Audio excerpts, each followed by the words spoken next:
Hello friends, स्वागत है आपका आपके अपने चैनल सोनी स्टोरी पर। स्टोरी शुरू करने से पहले आपसे विनती करती हूँ कि अगर आपने अभी तक मेरा चैनल सब्सक्राइब नहीं किया है तो प्लीज़ सब्सक्राइब कर लीजिएगा, क्योंकि आपका सपोर्ट ही हमारा मोटिवेशन है और मैं नई नई वीडियो आपके साथ लाती रहूँगी।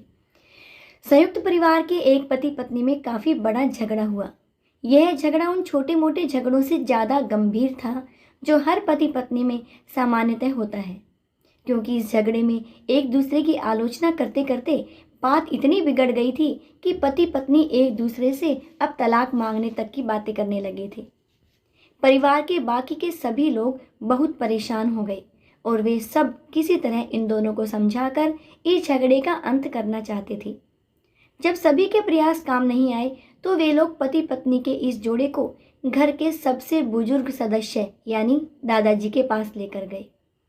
जब दोनों पति पत्नी ने दादाजी के कमरे में प्रवेश किया तो दादाजी ने उन दोनों को बैठने के लिए कहा और फिर पूछा कि बताओ तुम्हारी समस्या क्या है। दोनों पति पत्नी एक साथ बोल पड़े और एक दूसरे पर आलोचनाओं की झड़ी लगा दी।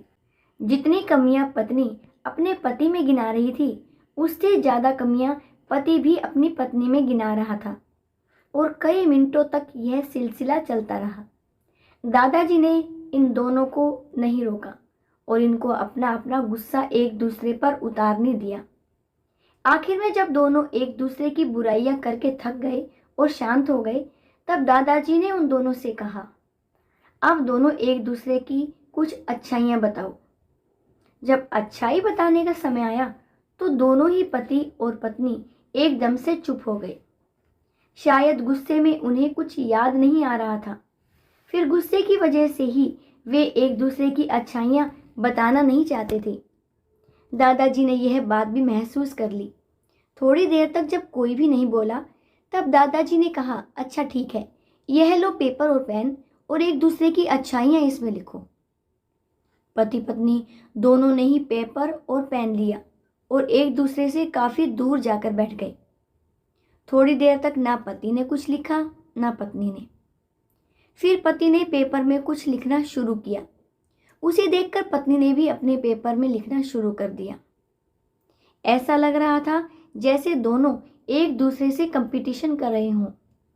काफ़ी समय तक दोनों ने पेपर में लिखा और जब पेपर लिखावट से भर गया, तब दोनों ही अपना अपना पेपर लेकर दादाजी के पास उन्हें देने के लिए गए।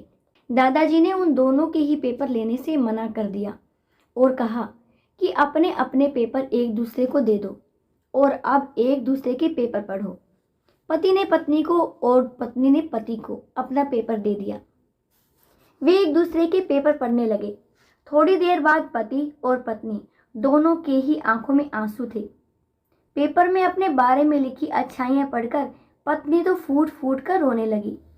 पत्नी को रोता देख पति उसे चुप कराने के लिए दौड़ पड़ा और माफ़ी मांगते हुए उसे मनाने लगा। पत्नी ने भी पति से माफ़ी मांगी और माहौल ऐसा हो गया जैसे कभी कोई झगड़ा हुआ ही नहीं था। दोस्तों, कमियां और खूबियां जगत के हर इंसान में होती हैं। अब ये हमारे ऊपर होता है कि हम कमियां देखकर अपने जीवन को नर्क बना लें या खूबियां देखकर अपने जीवन को स्वर्ग बना दें। उम्मीद करती हूँ दोस्तों आपको ये कहानी पसंद आई होगी। अगर पसंद आई है तो इसे लाइक कीजिएगा और चैनल पर नए हैं तो चैनल को भी सब्सक्राइब करके बेल आइकन को ज़रूर से प्रेस कीजिएगा। अंत तक मेरे साथ बने रहने के लिए आपका बहुत बहुत धन्यवाद।